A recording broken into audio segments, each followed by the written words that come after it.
الرجیم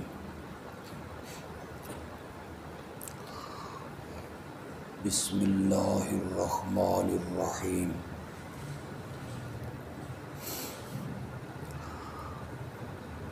ان اللہ وملائکتہ یصلون علی النبی یا ایھا الذین آمنوا صلوا علیہ وسلموا تسلیما۔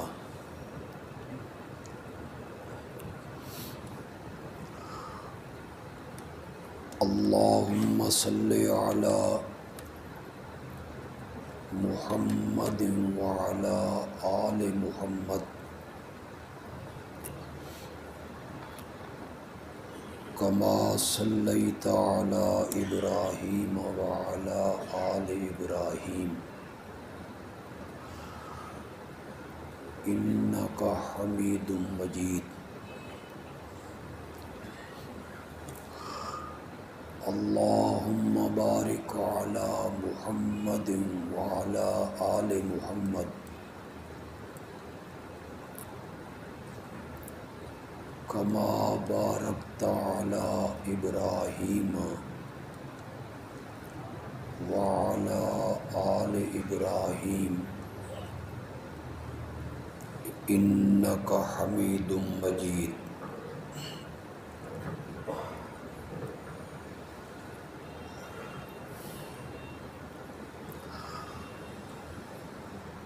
پچھلے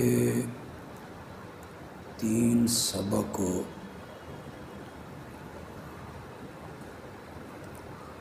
حضرت مفتی صاحب نے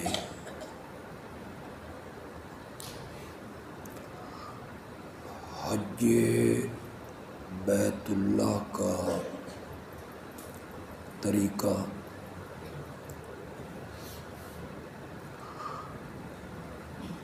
اس کے احکام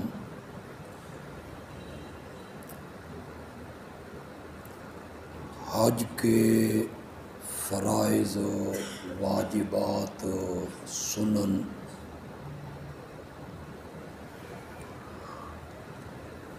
وہ آپ کو انہوں نے پڑھا دیے۔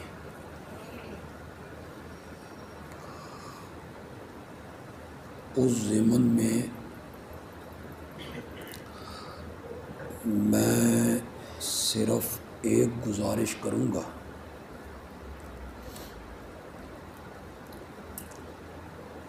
کہ حج بیت اللہ کی قبولیت کے لیے عقیدہ توحید کا صحیح ہونا ضروری ہے۔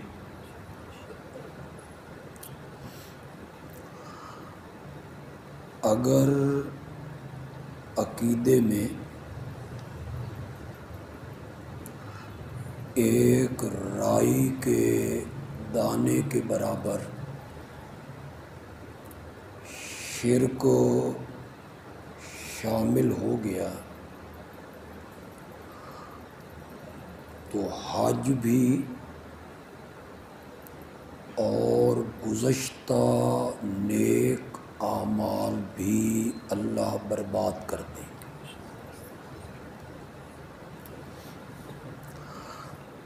اسی لیے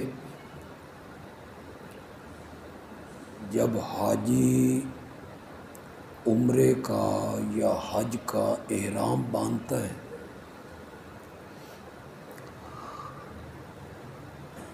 تو پہلا اقرار جو اس سے کروایا جا رہا ہے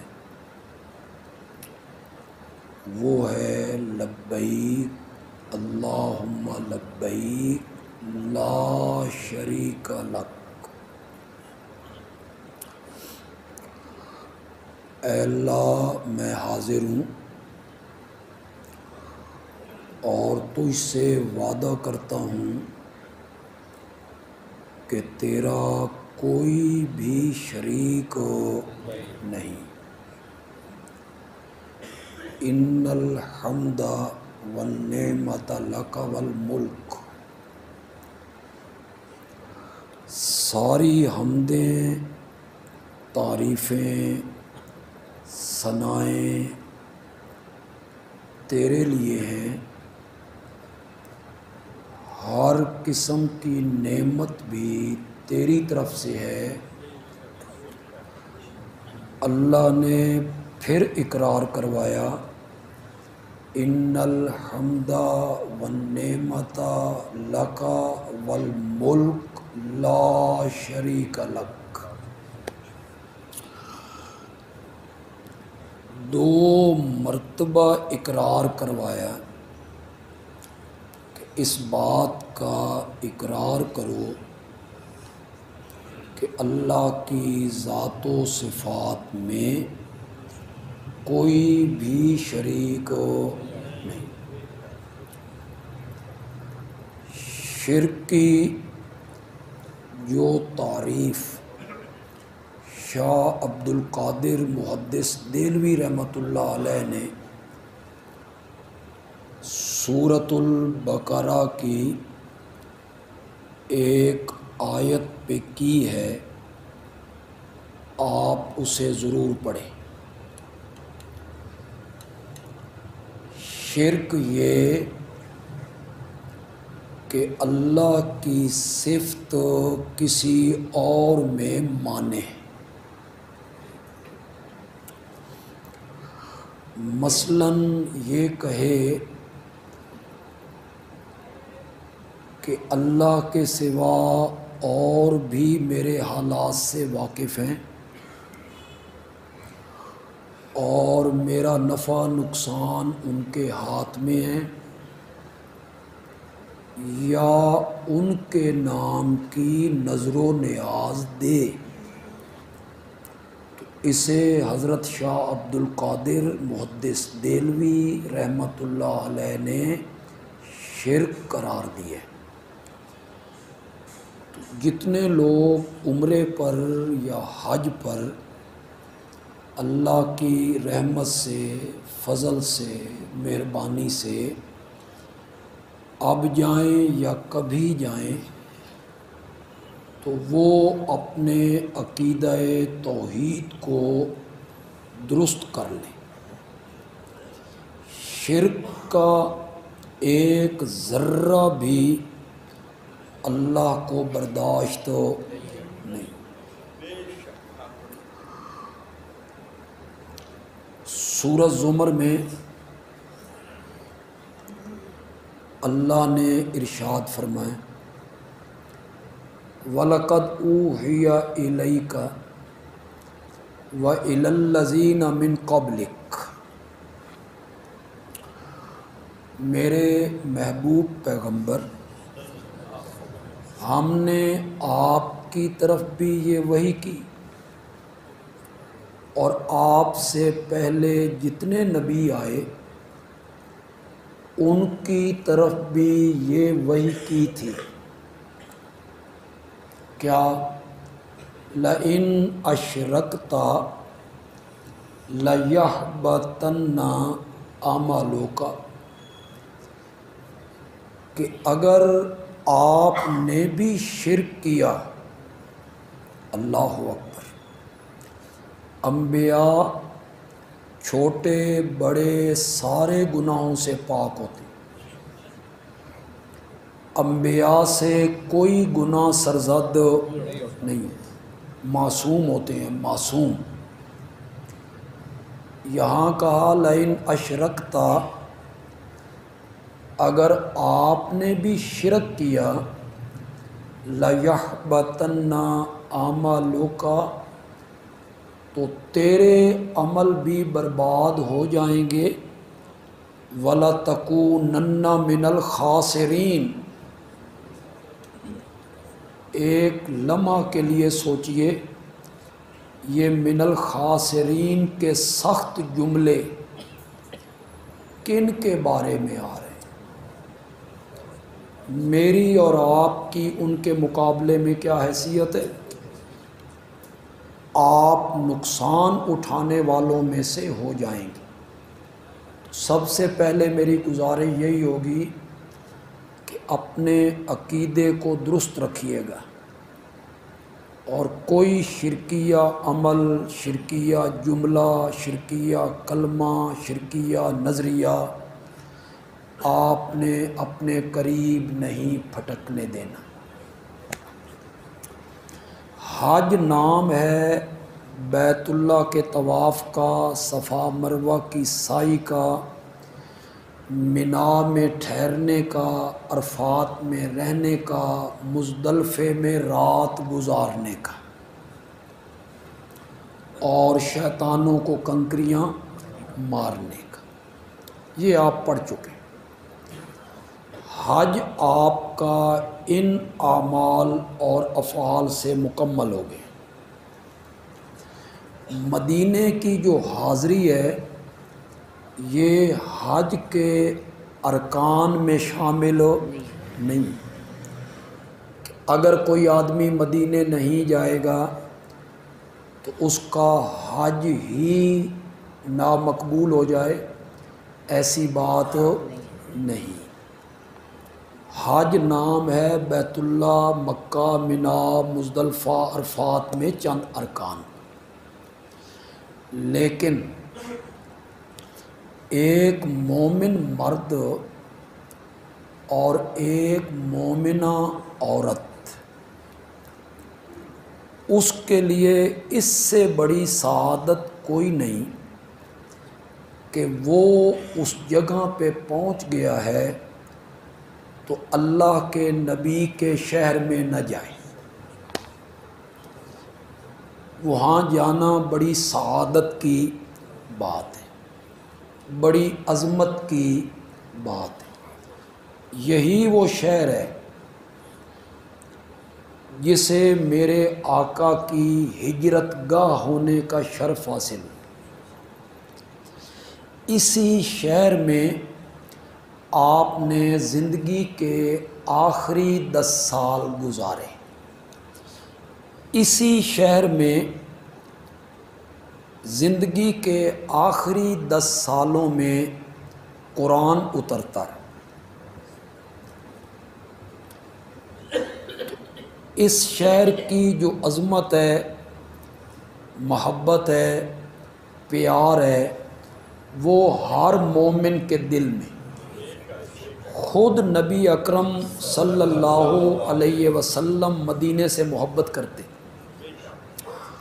حدیث میں آتا ہے کہ جب آپ سفر سے تشریف لاتے اور مدینہ کے در و دیوار اور مدینہ کے آثار نظر آتے تو آپ اپنی سواری کو تیز کر دیا کرتے کہ میں جلدی مدینہ پہنچوں۔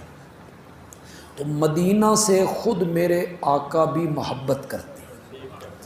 پھر مدینہ میں ایک مسجد ہے جس کا نام ہے مسجد نبوی، جس کو ابتدا میں جب تعمیر کیا گیا تو اس کے پتھر ڈھونے والوں میں میرے آقا بھی شامل۔ میں کہا کرتا ہوں، یہ تو درس کا ماحول ہے، میں کہا کرتا ہوں کہ مسجد نبوی کی تعمیر میں پتھر ڈھو ڈھو کے لانے والا وہ ہے کہ جب وہ خود گلیوں میں چلتا ہے تو پتھر بھی اس کو سلام کیا کرتے۔ تو وہ پتھر ڈھو کے لا رہے ہیں، میرے نبی اس کی تعمیر میں شامل ہوں۔ جہاں ایک نماز پڑھی جائے تو 1000 نماز کا ثواب ملتا ہے۔ ایک نماز 1000 نماز کے برابر۔ یہی مستند روایت ہے۔ جو آپ میں سے حضرات حج پہ جا رہے ہیں وہ مسجد نبوی کے پہلے سین میں، وہ چھتریوں والا جو سین ہے، اس میں آپ جب بیٹھیں گے تو سامنے دیوار پر آپ کو یہ حدیث لکھی ہوئی مل جائے گی کہ میری اس مسجد میں نماز پڑھنے والوں کو 1000 نماز کا ثواب۔ یہ وہاں سامنے فرنٹ پر پہلے سین میں وہاں یہ حدیث لکھی ہوئی ملتی۔ اسی مسجد نبوی کا ایک حصہ ایسا ہے جسے میرے آقا نے روضۃ من ریاض الجنہ قرار دیا، جنت کے باغات میں سے ایک باغ۔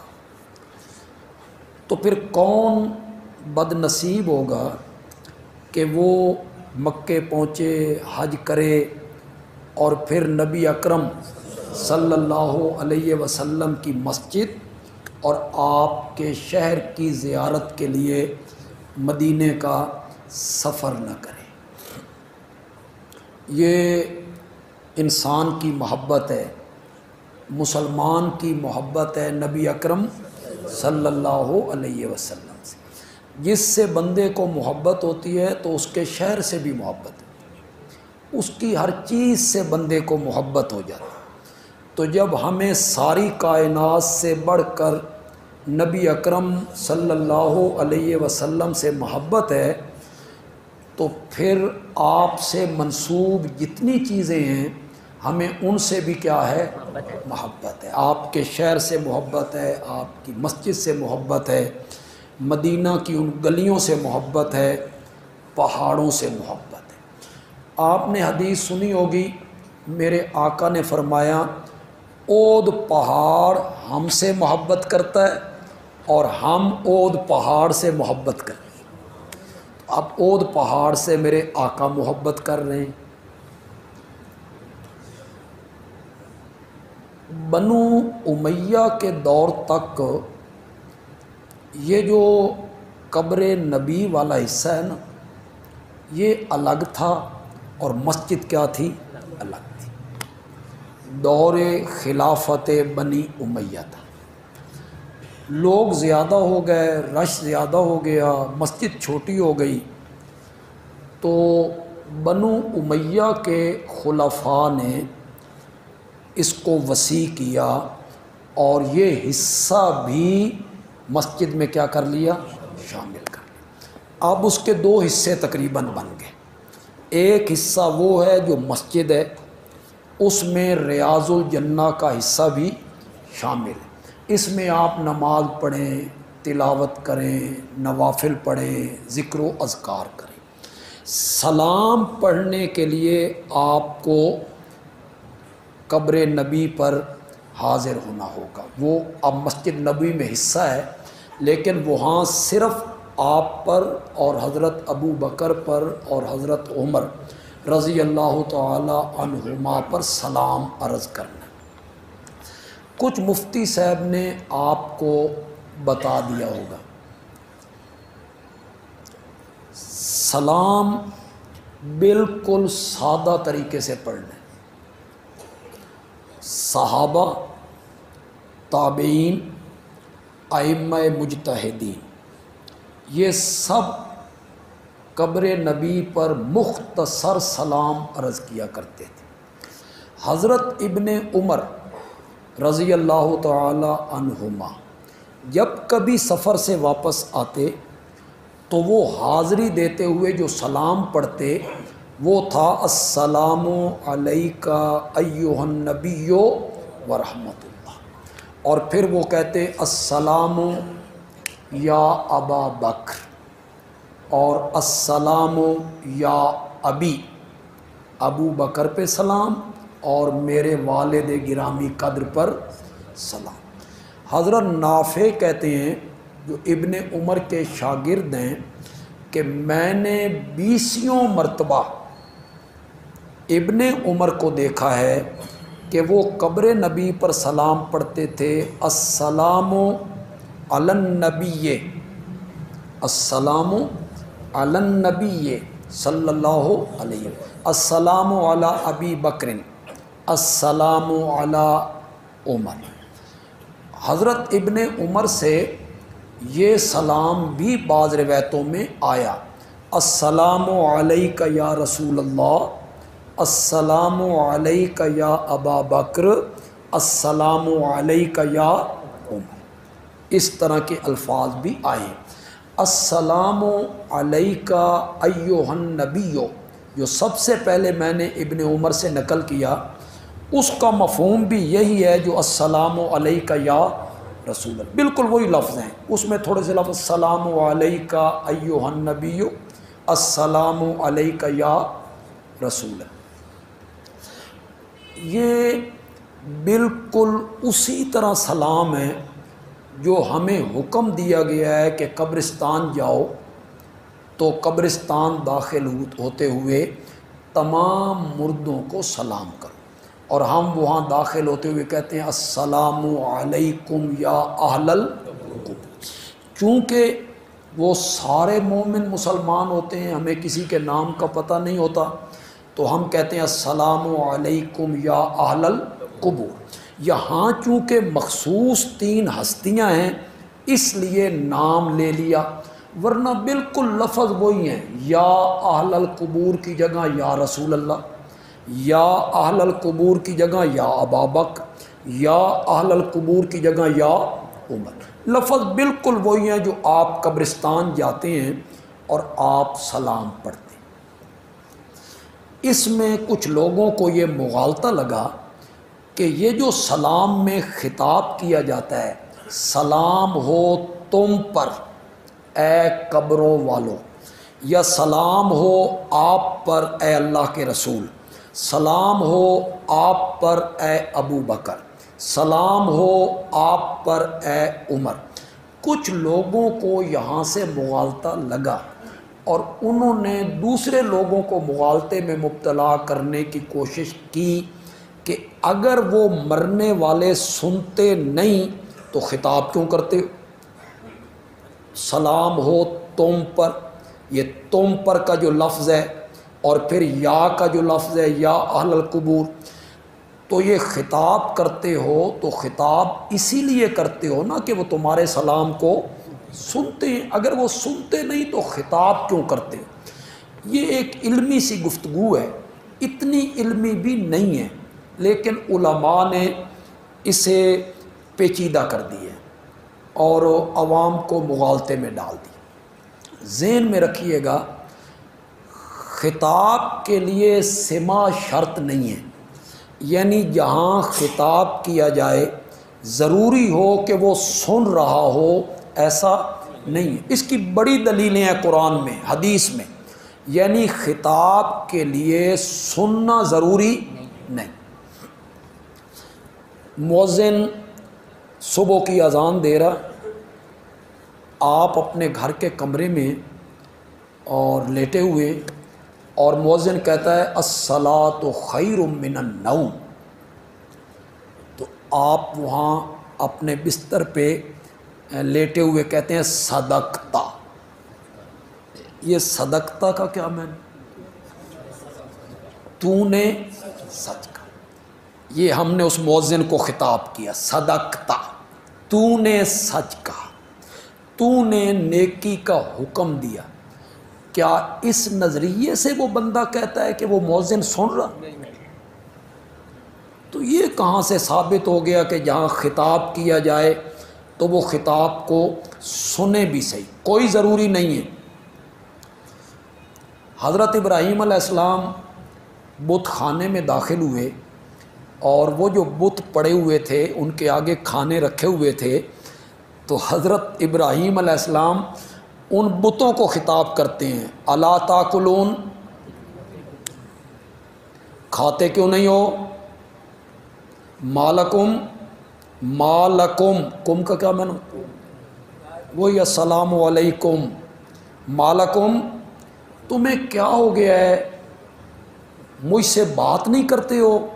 یہ حضرت ابراہیم جو بتوں کو خطاب کر رہے ہیں کس نظریے سے کر، کہ وہ بت تو سن رہے ہیں؟ یہ انتہائی بودی دلیل ہے، انتہائی کمزور دلیل ہے جو علماء پیش کرتے ہیں کہ اگر وہ سنتے نہیں تو خطاب کیوں کرتے؟ حضرت ابراہیم نے تو بتوں کو خطاب کی، تو کیا وہ بت سن رہے تھے؟ میرے آقا کی انگلی زخمی ہو گئی تو آپ نے کہا حل انت الا اصبع دمیتی وفی سبیل اللہ ما لقیتی، تو ایک انگلی ہی تو ہے، تو حل انتے، انتے کا کیا میں نے، تو ایک انگلی ہی تو ہے جو زخمی ہو گئی ہے، خون آلود ہو گئی ہے اللہ کی راہ میں. تو یہ آپ نے جو اس انگلی کو خطاب کیا ہے کس نظریے سے کی کہ یہ انگلی آپ کی بات کو سن رہی؟ کتنی میں مثالیں اس پر پیش کرتا چلا. حضرت عمر رضی اللہ تعالیٰ عنہ احرام باندھنے کے بعد حجر اسود کے سامنے اسے بوسہ لے کے طواف شروع کرنا ہے نا، آپ کو بتا دیا ہوگا مفتی صاحب، بوسہ لے کے طواف شروع کر. لیکن اگر بوسہ لینے میں دھکم پیل ہو، کسی کو آپ تکلیف پہنچائیں، تو اس بوسہ لینے میں آپ کو گناہ ہو. اس کو کوئی سعادت کی بات نہ سمجھ، بالکل نہیں سمجھ. کسی کو تکلیف نہیں دینی، کسی کو دھکا نہیں مارنا، بلکہ آپ نے جو استلام کرنا ہے اس کا بھی اتنا ہی ثواب ہے جتنا بوسہ لینے کا ثواب. جب شریعت نے ہمارے لیے آسانی پیدا کر دی ہے تو ہمیں کیا ضرورت ہے کہ ہم وہاں دھکم پیل کریں اور لوگوں سے لڑتے بھڑتے رہیں. تو حجر اسود کو بوسہ دے کے طواف شروع کرنا ہے. حضرت عمر رضی اللہ تعالیٰ عنہ یہاں پہنچے، بوسہ دینے لگے تو خیال آیا کہ یہ نئے نئے مسلمان جو لوگ ہوئے ہیں یہ میرے قریب ہیں، میں نے حجر اسود کو چوما تو یہ کہیں گے ہمیں بتوں کے چومنے سے منع کرتے ہیں اور خود ایک پتھر کو چوم رہے ہیں. تو حضرت عمر پیچھے ہٹ گئے. پیچھے ہٹ کے آپ نے حجر اسود کو خطاب کیا، انی اعلم انک حجر، میں اچھی طرح جانتا ہوں کہ تو ایک پتھر ہے، تو ایک پتھر ہے. لا تنفع ولا تضر، نفع نقصان تیرے ہاتھ میں نہیں ہے. اگر میرے آقا نے تجھے نہ چوما ہوتا تو عمر تجھے کبھی نہ چوما. یہ جو حضرت عمر حجر اسود کو خطاب کر رہے ہیں، میں اچھی طرح جانتا ہوں کہ تو ایک پتھر ہے. کس نظریے سے کر رہے ہیں؟ اس نظریے سے کہ وہ پتھر سن رہا ہے تو خطاب میں سما ضروری نہیں ہے. آپ نے وہاں یہ نہیں نظریہ رکھنا کہ ہمارا سلام آپ سن رہے ہیں یا ہمارا سلام اس کا آپ جواب دے رہے ہیں. کسی حدیث سے یہ بات ثابت نہیں ہے. پھر ایک دفعہ سنیے گا، جتنے لوگ آئے ہیں کوئی دوسرے مسلک کے ہیں میرے بھائی، بات ذہن میں رکھیے گا، کوئی ایک روایت بھی نہیں سننے کی. جتنی روایتیں ہیں نا وہ موضوع ہیں، گھڑی ہوئی ہیں. ان کے اکثر راوی شیعہ ہیں. مزہ نہیں آ گیا؟ ان روایتوں کے اکثر راوی کیا ہیں؟ شیعہ ہیں. جن روایتوں میں یہ سننے سنانے والی باتیں آئی ہیں کوئی صحیح روایت اس بارے میں نہیں. تو آپ نے روضہ رسول پر بڑے ادب و احترام سے سلام عرض کرنا ہے. پہلا سوراخ، اس کے بعد دوسرا سوراخ حضرت ابو بکر رضی اللہ تعالیٰ عنہ، اور تیسرا سوراخ جالی میں حضرت عمر رضی اللہ تعالیٰ. جو ذوق ہے نا اور محبت اور جذبات یہ ایک الگ چیز ہوتی ہے، اور حقیقت جو ہے وہ بالکل الگ ہے. جذبات ایک الگ چیز ہے، محبت، جذبات، شوق، ذوق. لیکن حقیقت وہی ہے جو کام اور عمل میرے آقا کے صحابہ نے کی. یہ ذہن میں رکھیے. اس سے ہٹ کر آپ محبت کا اظہار کریں گے وہ محبت نہیں ہوگی. اس سے ہٹ کر آپ کسی شوق کا اظہار کریں گے وہ شوق نہیں بنے. حقیقت وہی ہے جو صحابہ نے کام کیا ہے. یہ جو ہمارے ہاں عام طور پہ رواج ہے کہ کوئی آدمی عمرے پہ جانے لگتا ہے یا حج پہ جانے لگتا ہے تو ہم اسے کہتے ہیں بھائی روضے پہ جا کے نبی پاک کو میرا بھی سلام. دوسرا کہتے جی میرا بھی سلام، اور وہ اسے کاغذوں پہ اس نے لکھا ہوا ہوتا ہے یہ فلاں بندے کا سلام، فلاں بندے کا سلام، فلاں بندے کا سلام۔ بلکہ ہمارے علاقے میں ایک مولانا تھے پنڈی کے علاقے میں، اب تو اللہ کے پاس چلے گئے ہیں، وہ جب تقریر کرتے تھے تو وہ کہتے تھے کہ مدینے میں میرا ایک آدمی، اس کو وہ فون ملاتے تھے مدینے والے آدمی کو، اور وہ کہتے تھے بھئی تو روضہ رسول پہ جا اور فون آن کر میرے ساتھ کال ملا، اور یہ جتنا مجمع ہے نا ان کا سلام حضور کو پہنچا۔ اب اس میں مجمع تو بڑا خوش ہو گیا، بے مفت سلام پہنچ گیا۔ تو یہ جو کہنا کہ میرا سلام، تو بھئی میرا سلام بھی کہنا اور میرا سلام بھی کہنا، مجھے تعجب ہوتا ہے لوگوں پر جب حدیث میں یہ بات موجود ہے کہ دنیا کے جس خطے پر بھی کوئی آدمی درود و سلام پڑھتا ہے تو فرشتے میرے نبی کو پہنچا دیتے ہیں، ہے یا نہیں ہے؟ اس بندے کو فرشتوں پہ اعتماد نہیں، حاجی پہ اعتماد کر۔ بھئی جب پاکیزہ مخلوق، معصوم مخلوق، وہ فرشتوں کی ڈیوٹی لگی ہوئی ہے، فرشتوں کی جب ڈیوٹی لگی ہوئی ہے، حدیث میں موجود ہے، اسے چھوڑ کے مجھے کہنا، آپ کو کہنا، کسی کو کہنا کہ میرا نام لے کے سلام کہنا ہے، میرا نام لے کر سلام کہنا ہے، انتہائی مزے کا خیز بات نہیں۔ خدا گواہ ہے کسی صحابی سے ثابت نہیں، کوئی یمن میں ہے، کوئی عراق میں ہے، کوئی کوفہ میں ہے، کوئی دمشق میں ہے، وہ علمی میدان میں باہر نکل گئے ہیں، انہوں نے اپنی درسگاہیں بنائی ہیں، پھر جہاد پہ بھی وہ لوگ جاتے ہیں، جہاد بھی کرتے ہیں، علم بھی پڑھاتے ہیں۔ حضرت عبداللہ ابن مسعود ہیں، عبداللہ ابن عباس ہیں، خود حضرت علی رضی اللہ تعالیٰ عنہ کوفے میں، کسی ایک صحابی سے بھی ثابت نہیں کہ کوئی آدمی مدینے جا رہا ہو اور اس نے اس سے کہا ہو کہ روضے پہ جا کے میرا سلام عرض کرنا۔ کسی ایک صحابی سے بھی یہ بات ثابت نہیں، خدا گواہ نہیں ہے، آپ جا کے علماء سے پوچھ لیں۔ یہ نہیں ہے کہ میں کوئی تعدی کر رہا ہوں یا تحدی کر رہا ہوں یا تکبر کر رہا ہوں، آپ پوچھ سکتے ہیں علماء سے، بھی کسی کا عمل تو پیش کریں نا، ایسا کوئی عمل۔ ہاں، اس کے برعکس ایک عمل میں آپ کو بتاتا ہوں۔ مشکات شریف میں حضرت محمد تابعی ہیں،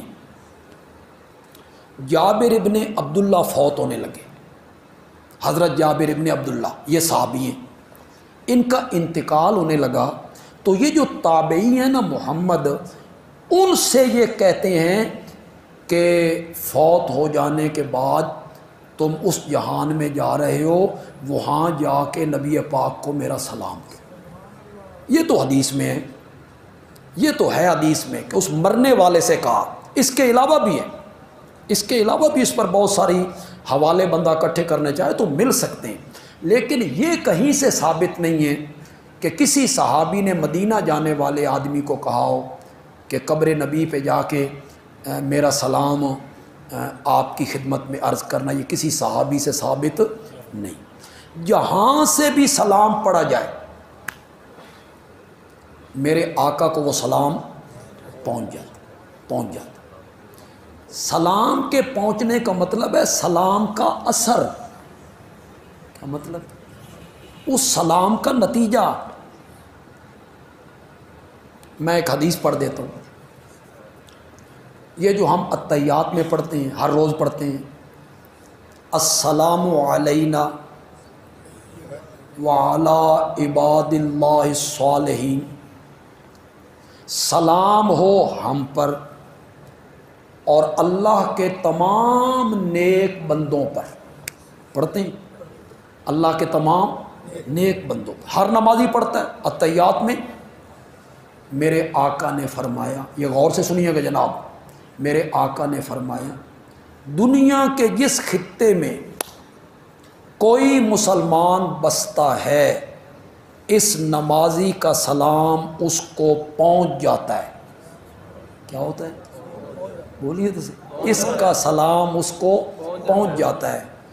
پتہ تو ساتھ والے کو بھی نہیں ہوتا، جو ساتھ نمازی بیٹھا ہے اس کو بھی پتہ نہیں ہوتا. باپ نے پڑھا ہے تو بیٹے کو پتہ نہیں، ایک بھائی نے پڑھا ہے تو دوسرے بھائی کو پتہ نہیں. تو پھر اس کا کیا معنی ہے کہ نمازی کا سلام اس کو پہنچ جاتا ہے؟ اس کا معنی یہ ہے کہ نمازی نے اس کی سلامتی کے لیے جو دعا مانگی ہے اللہ نے اس کا اثر اس مومن تک پہنچا. سمجھ آ گئی آپ کو میری بات؟ یہ ہے سلام کا پہنچنا، یہ ہے درود کا پہنچنا. یہ نہیں ہے کہ پنجاب سے، پاکستان سے عطا اللہ نے درود بھیجا ہے اور محمد اسلم نے درود بھیجا ہے اور عبداللہ نے درود بھیجا ہے اور فلاں نے سلام بھیجا ہے. ایسی کوئی بات نہیں ہے کہ آپ کو ایک ایک نام لے کے بتایا جائے اور آپ اس کا جواب دیں. ایسی کوئی بات نہیں ہے. آپ ایک بات بتائیں، بڑے انصاف سے بات بتائیں. زندگی میں سلام نہیں پہنچتا تھا؟ جب آپ زندہ تھے، جب آپ حیات تھے تو کیا درود و سلام آپ تک نہیں پہنچتا تھا؟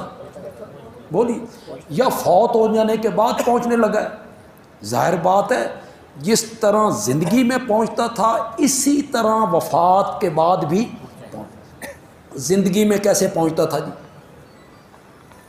آپ کو نام لے کے بتایا جاتا تھا. اب تو مسلمان عربوں میں اس وقت کتنے تھے جی؟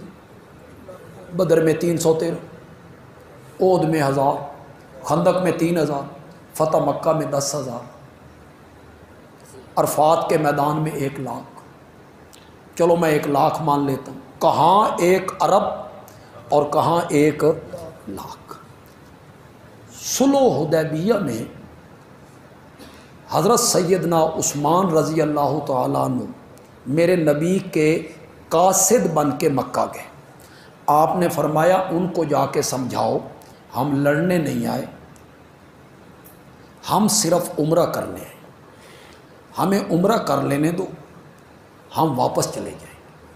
حضرت عثمان رضی اللہ تعالیٰ عنہ وہاں پہنچے اور مذاکرات کیے. مذاکرات ناکام ہو گئے. مذاکرات ناکام ہو گئے تو افواہ اڑ گئی قد قتل عثمان تو شہید کر دیے گئے. یہ افواہ اڑتے اڑتے مکے سے تقریباً 7 کلومیٹر دور حدیبیہ کے مقام پہ پہنچی جہاں نبی اکرم صلی اللہ علیہ وسلم 1400 صحابہ کے ساتھ موجود تھے. وہاں یہ اطلاع پہنچی. حضرت عثمان آپ کے سفیر تھے. سفیر کو قتل کرنا یہ بڑا جرم ہے. آپ خیمے سے باہر تشریف لائے، ایک درخت کے نیچے آئے اور آپ نے صحابہ سے بیعت لی کہ جب تک عثمان کے خون کا بدلہ نہیں لیں گے اس وقت تک ہم مدینے پلٹ کے نہیں جائیں گے. آپ یہ بیعت لے رہے ہیں. 1400 صحابہ آپ کے ہاتھ پر بیعت کر رہے ہیں. قرآن نے اس کا تذکرہ کیا، لقد رضی اللہ عن المؤمنین اذ یبایعونک تحت الشجرہ. جنہوں نے درخت کے نیچے بیٹھ کر جن مومنوں نے آپ کے ہاتھ پر بیعت کی تھی، مجھے اپنی ذات کی قسم ہے میں ان سے راضی ہوں. ان الذین یبایعونک انما یبایعون اللہ. جن لوگوں نے درخت کے نیچے بیٹھ کر آپ کے ہاتھ پر بیعت کی تھی انہوں نے آپ کے ہاتھ پہ نہیں میرے ہاتھ پر بیعت. ید اللہ فوق ایدیہم. اللہ کا ہاتھ ان کے ہاتھوں کے اوپر. قرآن نے اس بیعت کو ذکر کیا. اس بیعت کو جو کس لیے لی گئی تھی کہ حضرت عثمان شہید ہو گئے اور وہ میرے سفیر تھے، میں ان کے قتل کا بدلہ لے کے جاؤں گا. کیا حضرت عثمان مکے میں جب تھے نماز نہیں پڑھتے تھے؟ اس میں درود نہیں پڑھتے تھے؟ وہ درود آپ تک نہیں پہنچتا تھا؟ وہ درود زندگی میں آپ کو بتایا جاتا ہوگا. عثمان جو عفان کے بیٹے ہیں انہوں نے درود پڑھا ہے، تو میرے آقا کو تو پتہ چل جانا چاہیے تھا کہ عثمان شہید نہیں ہوئے۔ ابھی ابھی ان کا درود پہنچا ہے، ابھی ابھی ان کا درود مجھ تک پہنچا ہے، تو آپ پھر درخت کے نیچے بیٹھ کر بیعت لیتے؟ پھر یہ سارا کچھ ہوتا نہ ہوتا۔ کوئی ایک واقعہ نہیں ہے آپ کی زندگی کا، 70 صحابہ منافق آئے، انہوں نے کہا ہمارا علاقہ مسلمان ہو گیا ہے، ان کو دین کی تعلیم دینے کے لیے قاری چاہیے، عالم چاہیے۔ آپ نے 70 عالم قاری چن چن کے ان کے ساتھ بھیج دی، انہوں نے سب کو جا کے ذبح کر دیا۔ 1 مہینے تک آپ کو پتہ نہ چلا۔ سن رہے ہو کہ کون نہیں سن رہے ہو؟ کتنا مہینے کے بعد جبریل امین نے آ کے بتایا یا رسول اللہ وہ تو شہید ہو گئے ہیں سارے۔ تو یہ صحابہ جو 70 صحابہ تھے، انہوں نے نماز نہیں پڑھنی تھی۔ آپ کو تو پہلی دوسری نماز میں پتہ چل جانا چاہیے تھا کہ ان کا درود نہیں پہنچا، انہوں نے درود پڑھا ہے اور مجھ تک تو نہیں پہنچا۔ 1 مہینہ آپ انتظار کرتے، 1 مہینے کے بعد آپ کو پتہ چلا۔ مسجد نبوی کی جھاڑو دینے والی عورت فوت ہو گئی، کئی دنوں کے بعد نبی پاک کو پتہ چلا۔ تو آپ نے پوچھا وہ کہاں ہے بھائی؟ صحابہ نے کہا جی وہ تو فوت ہو گئی ہے، ہم نے اسے دفن بھی کر دی ہے، آپ کو اطلاع نہیں دی۔ آپ نے دلونی علی قبری، قبریا، مجھے اس کی قبر کی دلالت کرو، یا وہ عورت تھی یا خادم۔ تو وہ جو عورت تھی وہ نمازیں نہیں پڑھتی ہوگی، تو اس کا درود جب نہ پہنچتا تو آپ کو تو پتہ چل جانا چاہیے تھا کہ اس کا درود مجھ تک نہیں پہنچا۔ تو جس طرح زندگی میں پہنچتا تھا، انتقال کے بعد بھی درود اسی طرح پہنچتا ہے۔ پہنچنے کا کیا مطلب ہے؟ آپ کے درجات اللہ کیا کر دیتے ہیں؟ بلند کر دیتے ہیں، آپ کے درجے اللہ بڑھا دیتے ہیں۔ میں کئی مرتبہ یہ ذکر کر چکا ہوں، آپ شاید اس سے پہلے آپ نے سنا ہو یا نہیں سنا، کہ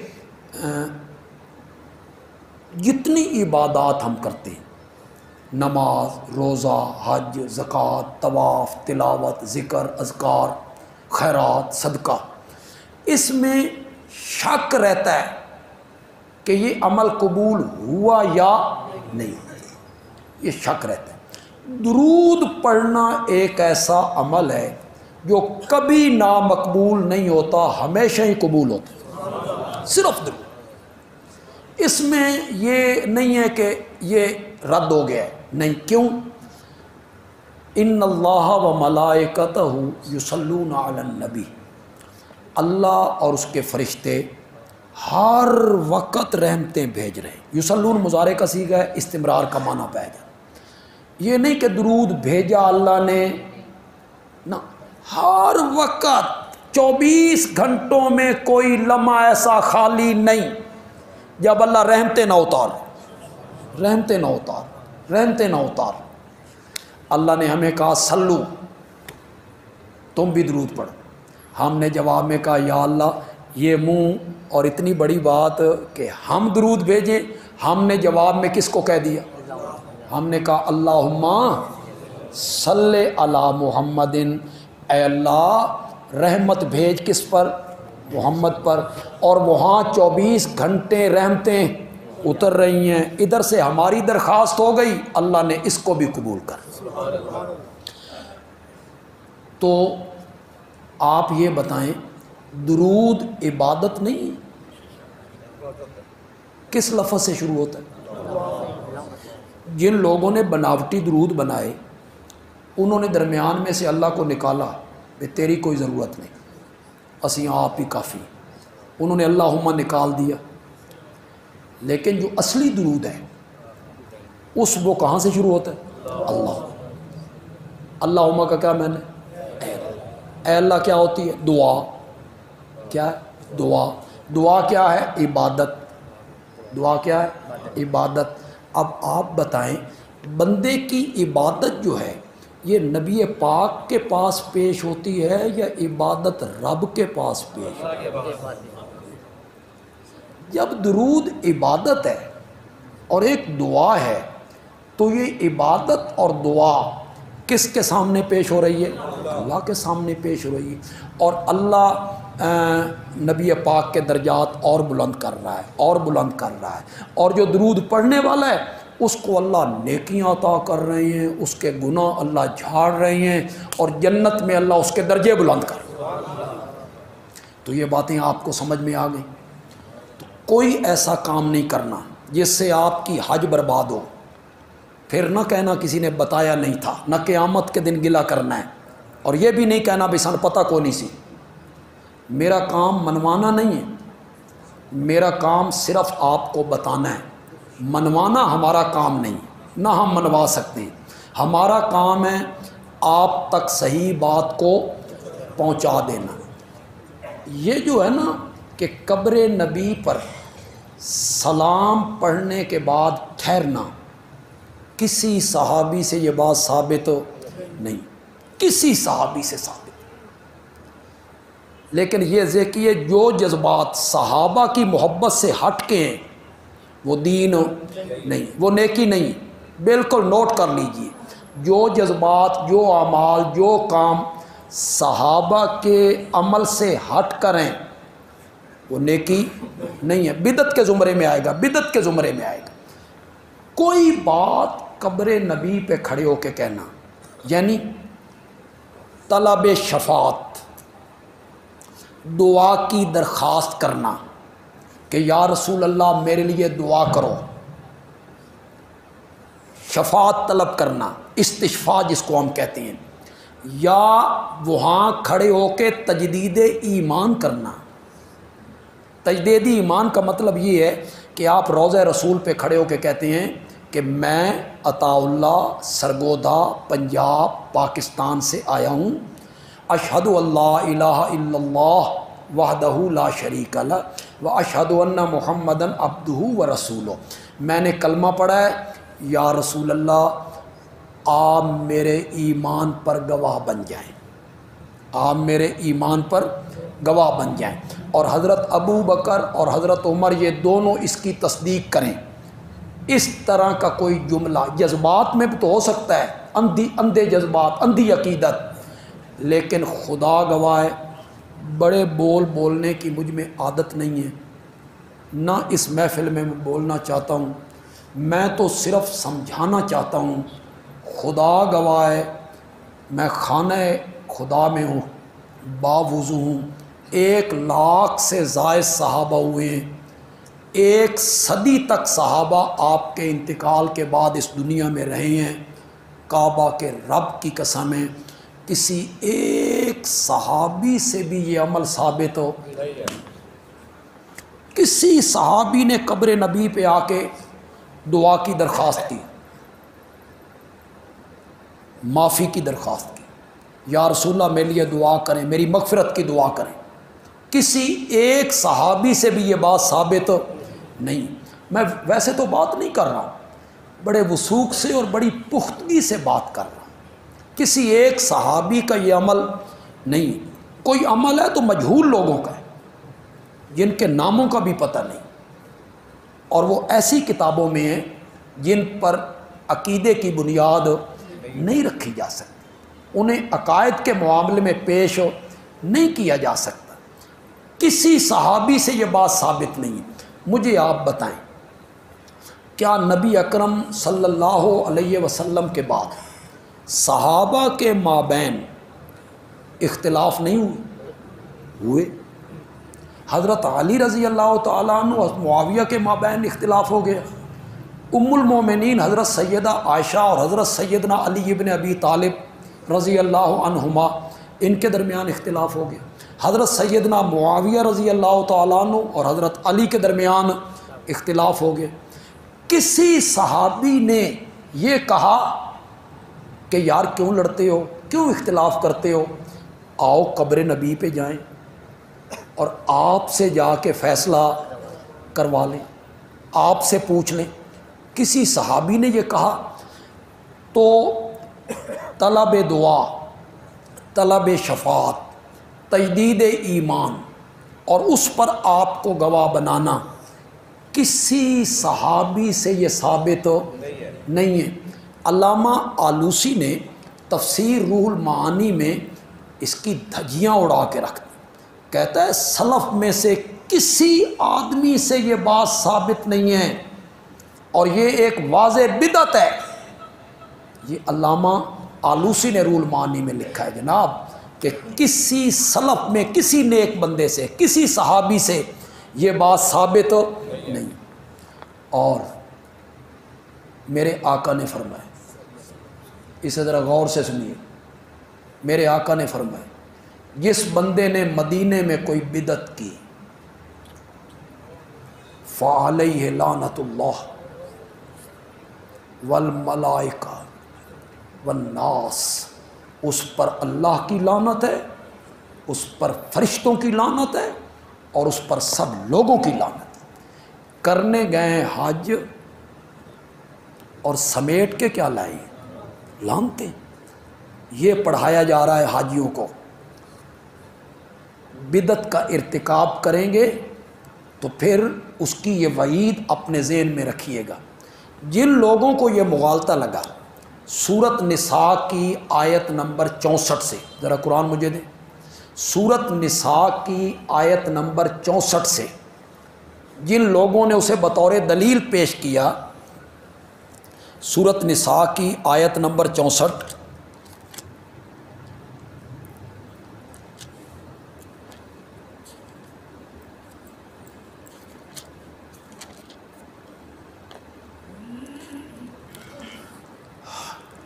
یہ سورت نساء کی آیت نمبر 64 ہے۔ ہمارے دوستوں کو اس آیت سے مغالطہ لگ گئی۔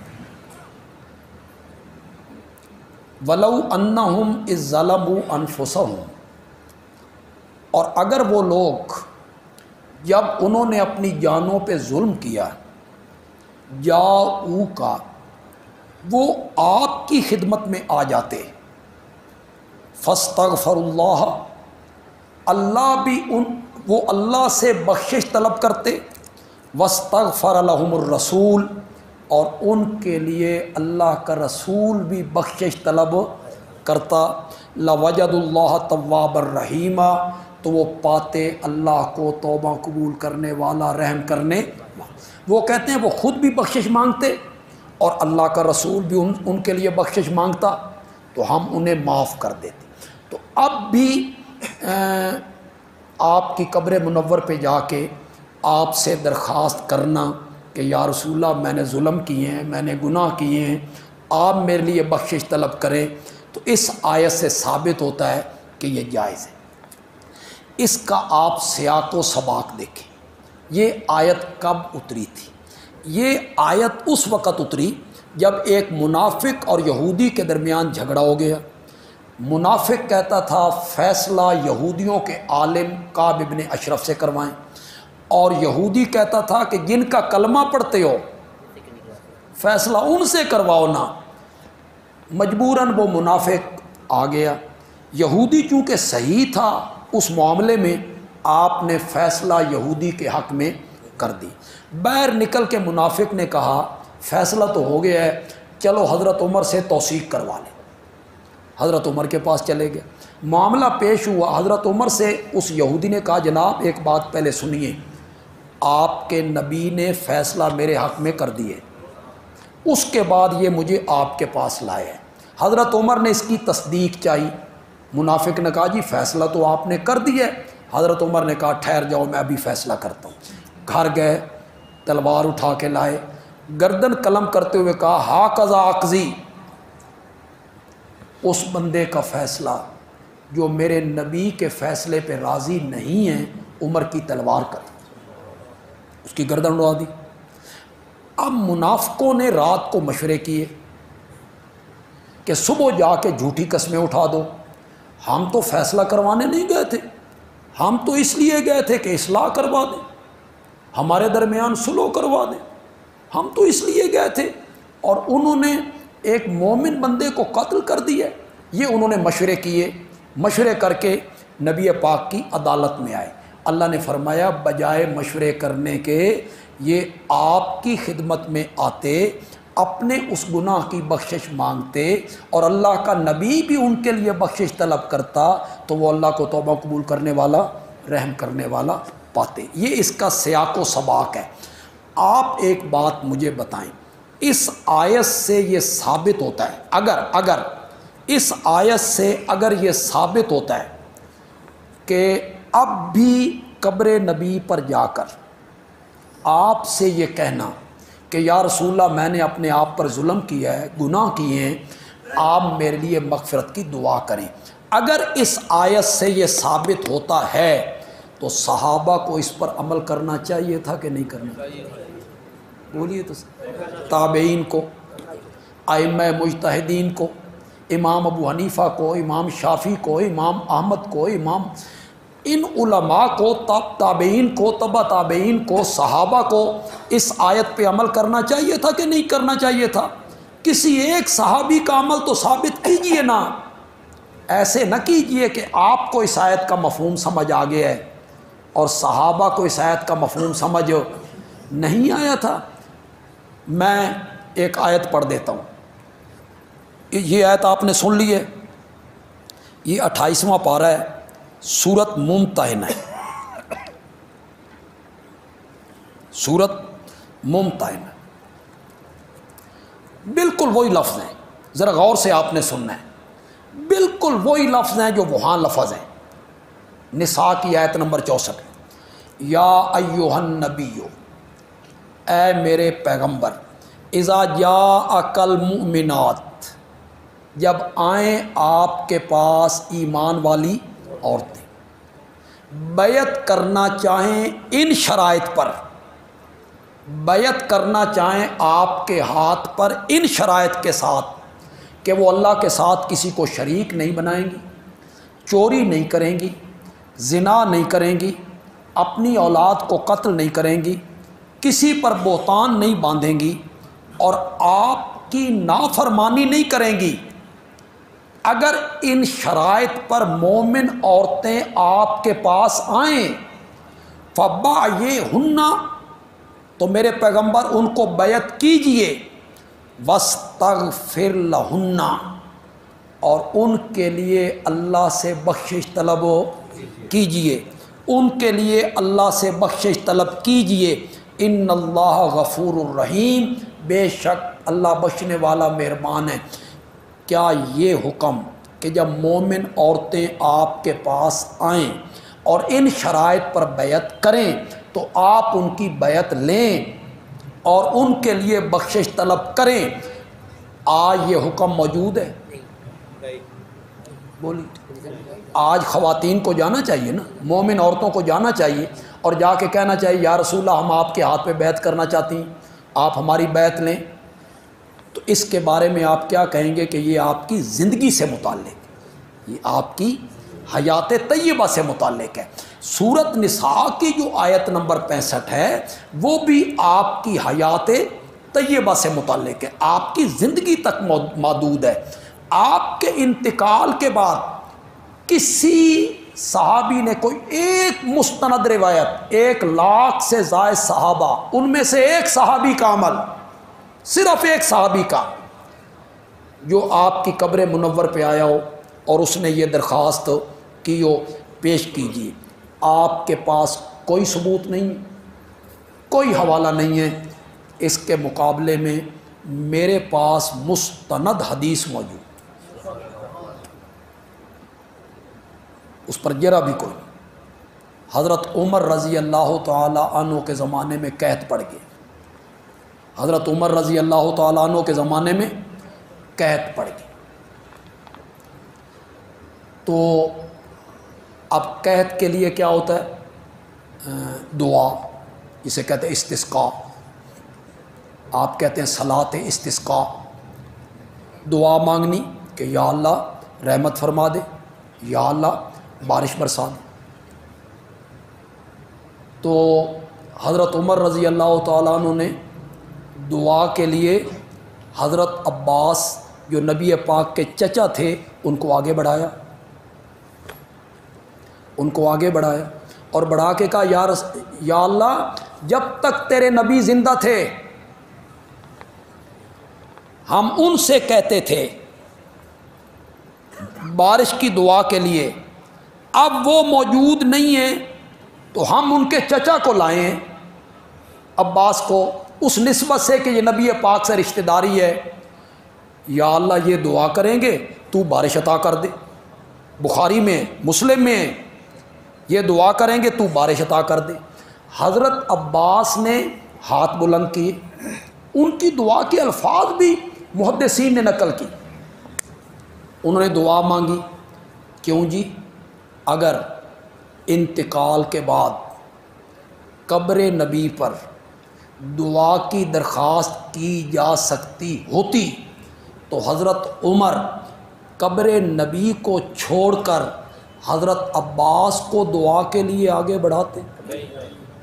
بولیے تو صحیح۔ علامہ آلوسی نے کیا کہا ہے؟ علامہ آلوسی نے کہا ہے افضل ذات تو نبی اکرم صلی اللہ علیہ وسلم کی، افضل ذات تو ان کی، ان کو چھوڑ کے کم درجے والے کو، نبی پاک کے مقابلے میں حضرت عباس کا درجہ تو کم ہے نا، کم درجے والے کو کہنا کہ آپ دعا کریں، یہ بھی ایک بات ذہن میں رکھی۔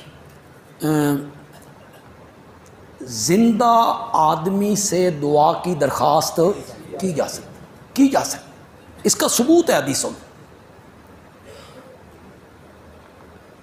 زندہ آدمی کو آپ کہیں، ہمیں جمعے پہ نہیں لوگ کہتے، پرچیاں نہیں بھیجتے، بیمار ہے فلاں فوت ہو گیا جی دعا کر دو، تو زندہ آدمی سے دعا کی درخواست کی جا سکتی ہے، لیکن بڑا آدمی چھوٹے کو کہے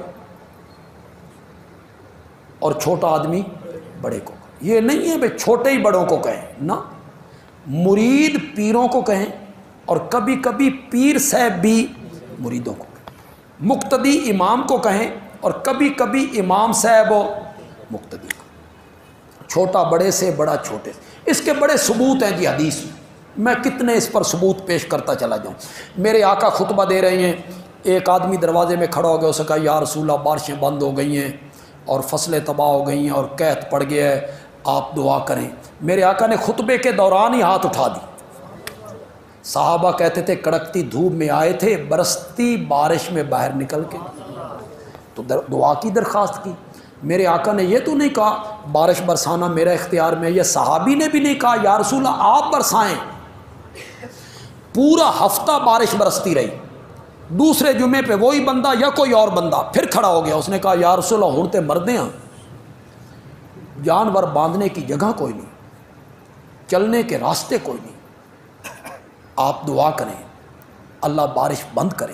آپ نے انگلی اٹھائی، فرمایا اللہم حوالینا ولا علینا، اے اللہ ہم سے پھیر لے، ہم پر نہ برسا، جنگلوں میں برسا، پہاڑوں میں برسا۔ صحابہ کہتے ہیں جہاں جہاں انگلی گھومتی چلی جاتی ہے بادل کٹتا چلا جاتا ہے۔ یہ چھوٹا بندہ بڑے کو کہہ رہا ہے میرے لیے کیا کرو، دعا کرو۔ حضرت ابو ہریرہ کہتے ہیں یا رسول اللہ میری ماں کافرہ ہے، آپ اس کے ایمان کے لیے دعا کریں، جائز ہے۔ حضرت عمر رضی اللہ تعالیٰ عنہ عمرے کے لیے جانے لگے، نبی اکرم صلی اللہ علیہ وسلم کو ملے تو آپ نے فرمایا اپنی دعاؤں میں وہاں جا کے ہمیں نہ بھولنا۔ کس نے کہا؟ بڑوں نے چھوٹے سے کہا، جائز۔ تو جب تک زندہ ہے نا بندہ، اس سے دعا کی آپ درخواست کر سکتے ہیں۔ تو حضرت عمر کا بھی یہی فعل تھا کہ انہوں نے حضرت عباس سے کہا کہ آپ کیا کریں، دعا کریں۔ بعض لوگوں نے سمجھا یہ بھی تو وسیلہ ہوا، یہ وسیلہ نہیں ہے، یہی وسیلہ ہے کہ تو دعا کر، ہم اس پر کیا کہیں گے، آمین کہیں گے۔ آپ محدثین کی کتابیں پڑھے تو صحیح، حضرت عباس کی دعا پڑھے تو صحیح آپ۔ میری کوئی اس موضوع پر ایک کیسٹ تھی، کراچی میں کچھ لوگوں نے، ہمارے ساتھی تھے، انہوں نے کہیں لگا دی ہوگی، تو وہاں کوئی بندے بیٹھے ہوں گے، تو ایک آدمی ذرا زیادہ تیز تھے، اپنے آپ کو پڑھے لکھے سمجھتے تھے، انہوں نے کہا ملا اس مولوی نو میں گل کرنا چاہنا۔ اس بندے نے مجھے فون ملا دیا، اس نے کہا جی یہ بندہ ہے اور کہتا ہے کہ میں وسیلہ ثابت کرتا ہوں۔ تو میں نے کہا بات کرا میری، تو میں نے کہا جی ہاں جی. اس نے کہا جی آپ نے وسیلے کا انکار کیا. حضرت عمر نے حضرت عباس کا وسیلہ نہیں دیا. میں نے کہا محترم یہ آپ کی دلیل نہیں ہے، یہ میری دلیل، یہ دلیل میری ہے. اگر وفات کے بعد بھی کسی کا وسیلہ دینا جائز ہوتا تو حضرت عمر عباس کا نہ دیتے، کس کا دیتے؟ نبی اکرم صلی اللہ علیہ وسلم کا دیتے. یہ آپ کی دلیل ہے، یہ تو میری دلیل ہے. اور میں یہ ثابت کر رہا ہوں اس میں کہ نبی اکرم کہ ہماری شریعت میں زندہ بندے سے دعا کی درخواست کی جا سکتی، آپ کر سکتے ہیں. لیکن انتقال کے بعد ان سے دعا نہیں کروانی، ان کے لیے کیا کرنا. اگر آپ کو بات تو میں نے حقیقت بتائی ہے آپ کو، جذبات سے آپ ہٹ جائیں بالکل. پڑھے ذرا درود. یہ کیا ہے؟ دعا ہے. کون مانگ رہا ہے؟ آپ. میں. کن کے لیے؟ یہ انتقال کے میں دعا مانگ رہا ہوں نبی اکرم صلی اللہ علیہ وسلم کے لیے. اذان کے بعد کیا پڑھتے ہیں؟ اللہم رب ھذہ الدعوۃ التامہ والصلاۃ القائمہ آت محمدا